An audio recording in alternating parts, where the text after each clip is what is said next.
Hello and welcome to Table Talk. I'm your host, Karen Wilson, and we are doing another virtual table talk today. We have Dr. Dannie Glover with us, and we are going to talk about COVID-19 vaccinations. Welcome to the show, Dr. Glover. Thank you. Glad to be here. So I know there are all kinds of questions floating around out there. You see these things on social media, you hear people talking about it. The first thing, we know there are multiple vaccinations out there. How did the vaccines work? Well, we just do a little science to explain that. If you think about it, every time you catch an infection, a cold or whatever, your body mounts a response. Your body's immune system does that. That's what its job is. That consists of many things, including your white cells, including certain organs of your body. Anyway, all this goes together to get rid of the germ and stop the infection. In the case of vaccines, we're taking advantage of the natural aspect of the body's immune system that makes antibodies. And when a germ enters into our system, the white cells, the immune system, will recognize that germ as foreign, and then it'll search around on that germ to find something to react to. It's usually a protein or a sugar protein combination on the wall of the cell. If it's a bacteria, viruses do not have cell walls, so it's just part of the virus protein. And it's sort of a lock and key type phenomenon. The white cell will then make a antibody, if you will, a chemical. It's usually another protein, and it will go and attach itself to that virus or that bacteria germ, and start off a complex of things that will end up killing that germ. So what we're doing with vaccines, we are introducing those proteins or those parts of the virus or bacteria or germs that the immune system can recognize as being foreign and make that antibody to go attach to it and kill it, but without actually introducing the germ itself in such a manner that it will infect you. Okay, so we really, as someone getting vaccinated, do not have to worry about contracting COVID-19 from the vaccination. Is that correct? That is correct. That is correct. Now, there have been in the past live virus vaccines. The most recent one that might be familiar with is the old shingles shot. And we would have to search someone for someone and make certain that they'd had chickenpox when they were young, or we could give them chickenpox from that virus. From that vaccine. Now, that's since been changed to a vaccine that doesn't do that. So that's changed from a vaccine that it's not going to give you the virus or anything like that. Let's go back to multiple vaccines. I think there's maybe 3 floating out there now. Are all 3 of them equal? We believe they are. The studies that they did on the vaccines prove that they were.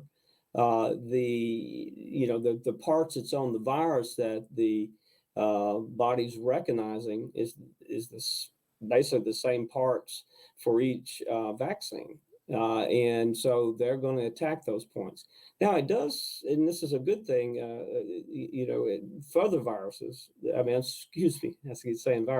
further vaccines will probably attack the virus at different points. And that may be important in the future, like the flu shot, where we have to change it around a bit from time to time. We don't know that yet, though. But anyway, yes, basically the tests have shown they're equally affected.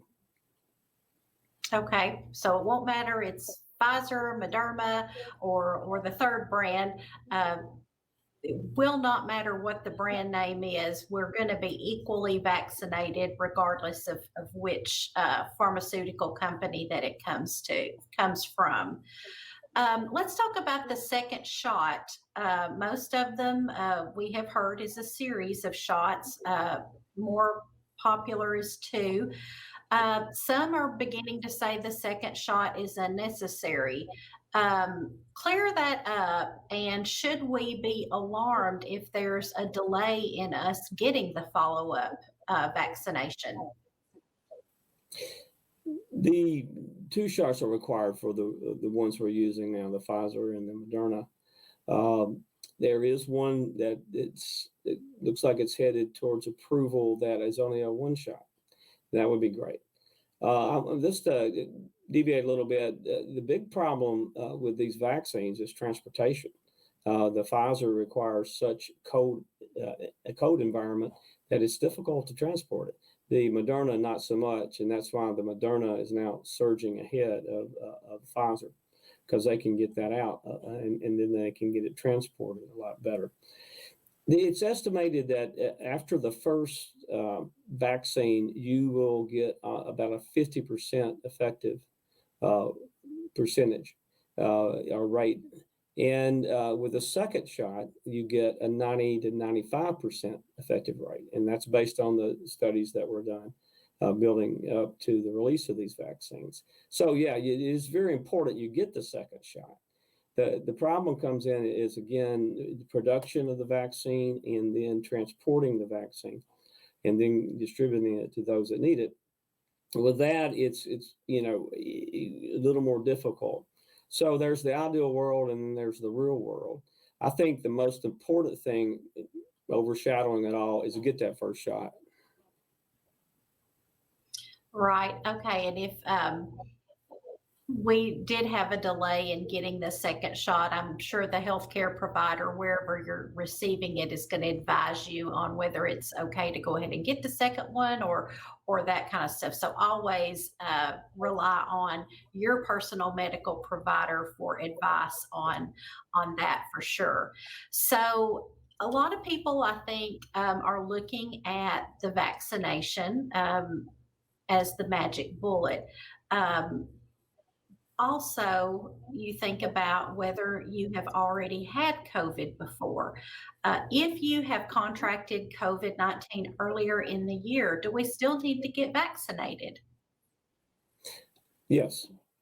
First off, let me mention I got my first vaccine and I'm very glad to get it. And I'm fortunate to get it early. I was kind of promoted because I'm a healthcare provider.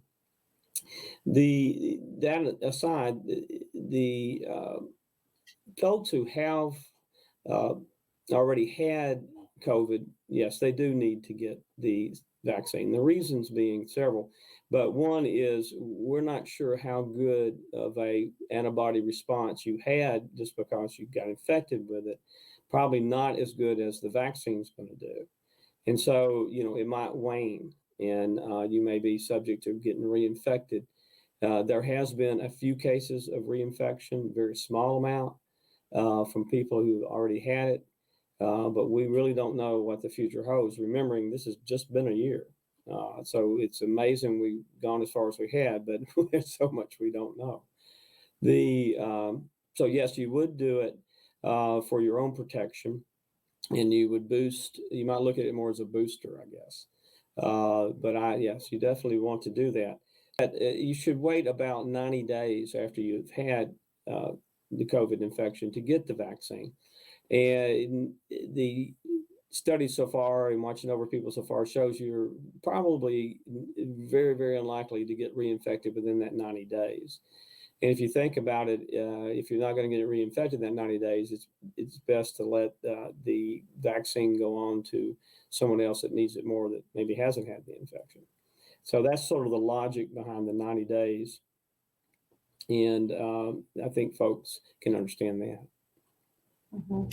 Well, and as someone who has had it myself back several months ago in September, I am eager for the vaccination because I feel like that I don't want it again. And for some reason, I think that people that have had it will be eager for that vaccination because once you've had it, you see how terrible you feel, and just how bad some of the consequences are. You know, some people have it worse than others, and you certainly don't want it again. An And there's interesting some hesitancy. Go ahead, Dr. an Glover. Yes. interesting aspect of that, just to throw that out there, in my reading for getting together, I ran across something that said if you had more symptoms, you probably had a stronger antibody response. So those who had a mild case of it are probably more likely, to get it again, according to that idea. Mhm. Okay. And I know that there are a lot of hesitations over getting vaccinated. Just this is the first time that many of us have gone through something, I guess, life threatening that vaccinations were associated with, but then it was developed very quickly. Should we be concerned over the vaccination because of the speed at which it was released? No, I don't think so, in my opinion. And the reason is that it went through the same processes as you do when it takes years to develop it. One thing the government did right was they took the liability away from the companies and put it on them. So the companies had a little more freedom to speed up the process, and I'm sure there was other things that sped up the process too. But these both the present ones we're using were studied extensively in the same fashion in which they would have been studied, whether it was this short time or long time, and the information was obtained. Having said that, throughout my career in medicines, there's been several medicines in which they were tried out on their thousands, and then later the medicine was tried out on millions, and things turned up that we didn't know about, didn't expect. But that would be true of almost everything that we do in medicine: pills, medications, whatever. I see no reason to fear the vaccine at all any more than any other vaccine. I personally have taken flu shots for 40 years, and I hope to take them another 40. But this shot is basically these vaccines are the same technology, and actually the technology is better now. We advanced the technology tremendously during this, research and studies and development of medications and vaccines for the AIDS virus and also for the Ebola virus. And I think probably vaccines are safer now than they've ever been. Is anything 100% safe? I don't think you could probably get aspirin past the FDA now, but it's been grandfathered in because it's been around forever. So, everything in medicine that we do is a calculated risk versus benefit. And certainly, in terms of vaccines, I think the benefits far outweighs the risk. I was born in the early 50s, and my brother actually had polio. I remember taking polio vaccine, which probably was a live virus. And I think about it, and it was on a sugar cube. I liked the sugar, but I didn't have a concept about the polio. I have not seen a case of polio in my career, which spans about 40 years. Have not seen a case of tetanus, heard of one or two, but I have not personally seen it. Diphtheria, whooping cough, pertussis, all those things that you get your childhood vaccines for have basically gone away as major killers of children, which was occurring before the 1950s. So I think that history lessons on this issue definitely prove that vaccines are the way to go. And there's only some things there are some things that can only be treated by vaccines. There's not decent antibiotics for them. And so, I like vaccines.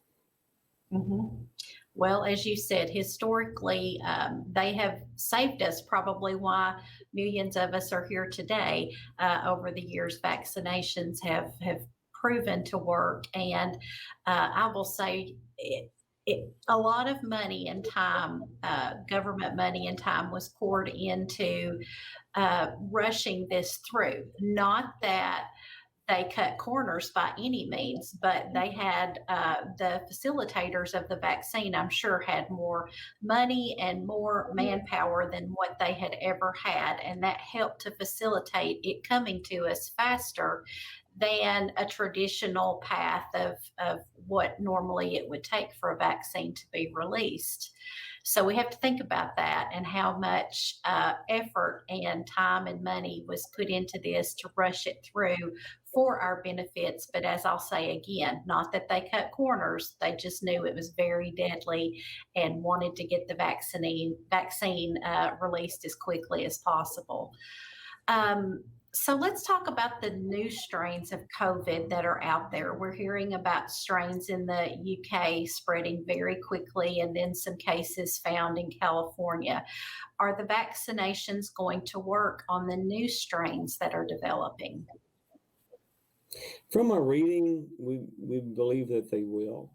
If you know or have noticed these reports, the severity of the disease from these new strains is not increased.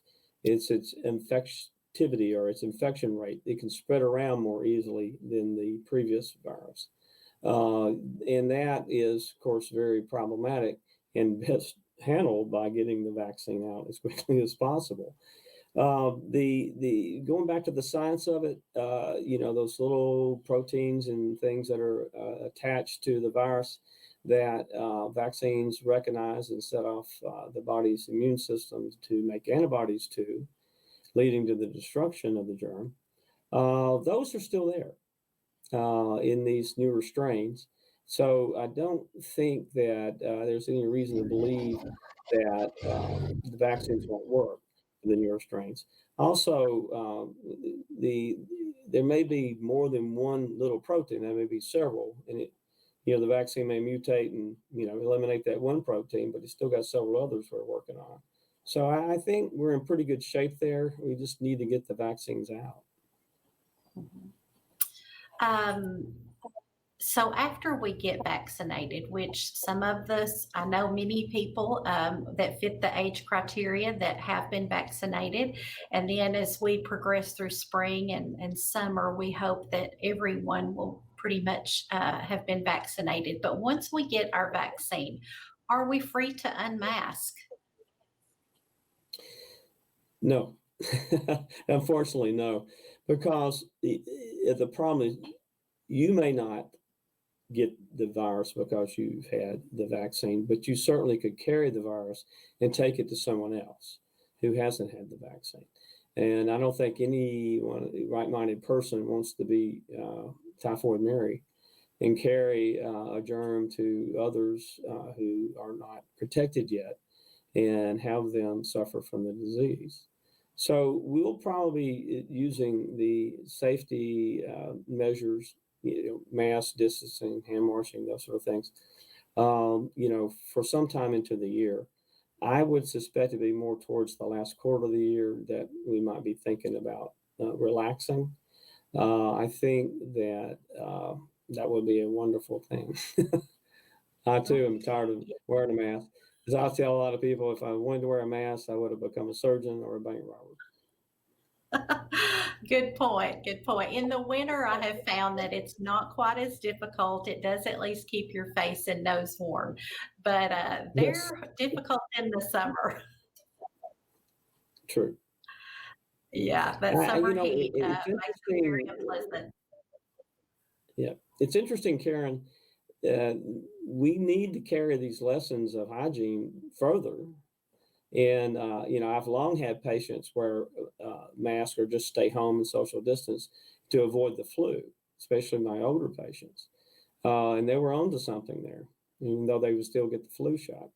So, I think this has been one gigantic lesson in hygiene as related to passing germs around. I agree. You made a very good point in our previous conversation about flu vaccinations, just how small at this point of a flu infection rate we have seen probably contributed toward the extra precautions we are taking with the masks and the hand washing. I agree. I think I don't think I've seen a case of the flu this season, and I've not heard of a lot of it in the community. So I think these are lessons we should be learning along with the COVID issue. So at this juncture, as I said, there are when we're taping this right now, we're on the first set of group that can have the vaccination. When we start progressing into the second and third and other phases of the vaccine, how do we find out when it's available to us to go get? Are we reliant on our healthcare provider, or how does that work? Actually, the only place the public can get it at this point is through the public health department. So my advice would be to call the public health department and find out where you're at in your situation. Many times, of course, they run out of the vaccine, and they have done a nice job of keeping people's names and recontacting them when it's their phase and they have the vaccine. So my advice right now would be to contact the public health department.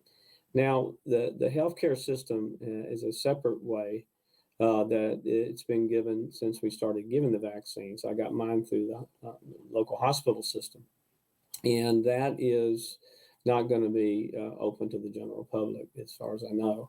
So I think that contact your public health department.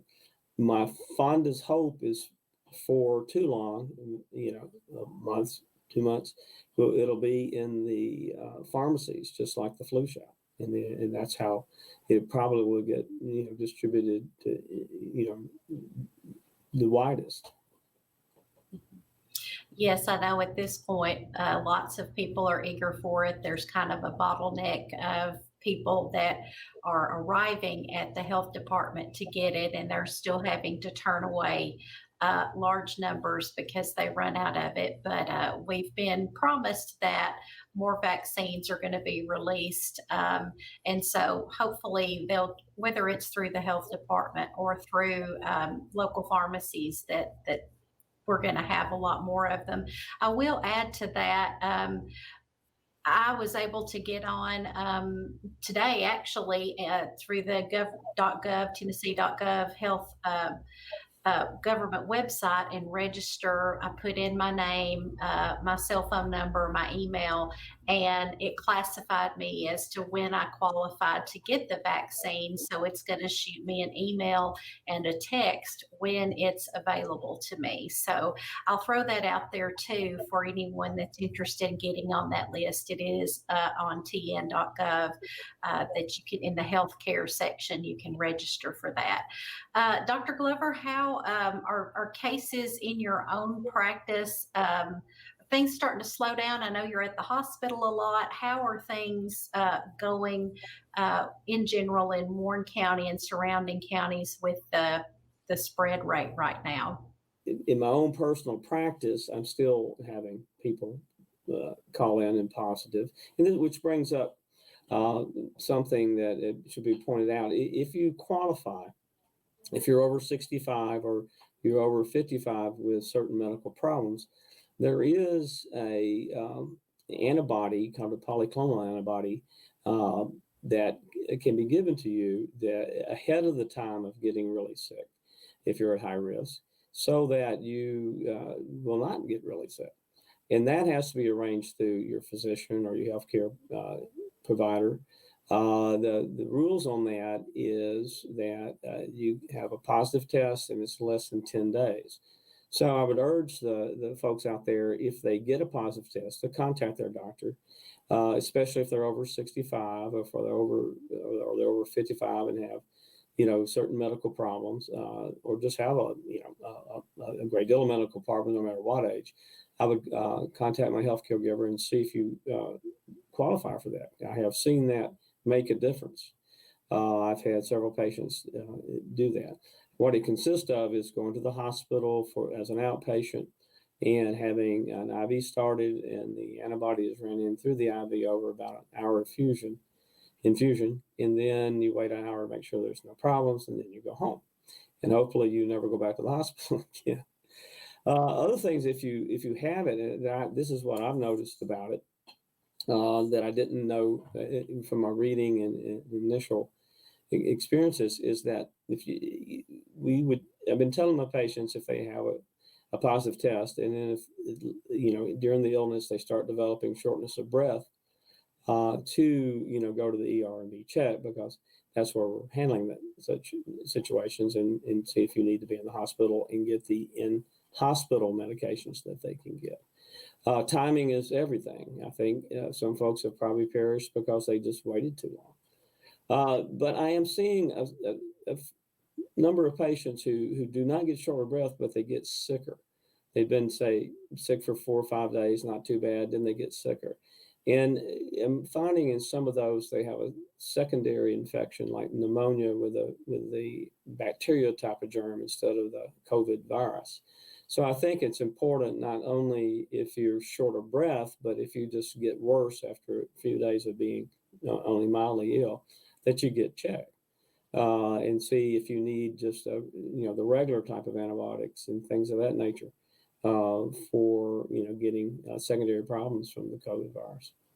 In terms of where we're at right now, I think it's slowed down a bit from patients calling me, and I've told all my patients to call me as soon as they know they have a positive test or feel like they're getting sicker. And with that in mind, I think that's slowed down a bit, although it's not gone by any means. No reason to let up what we're doing right now as far as masking, washing hands, and getting that vaccine as soon as possible. Dr. Glover, I want to thank you so much. It's been a great wealth of information. I know so many questions out there, and I will encourage viewers that if you have questions, call your local physician and ask if possible. They are very busy right now. It is hard to get in touch with people sometimes because of these, but there's lots of information out there that can be gotten. But your local physician is the best one to start with. And I want to also thank our viewers for watching again. And thank you, Dr. Glover, for taking some time out of your busy schedule for being with us today.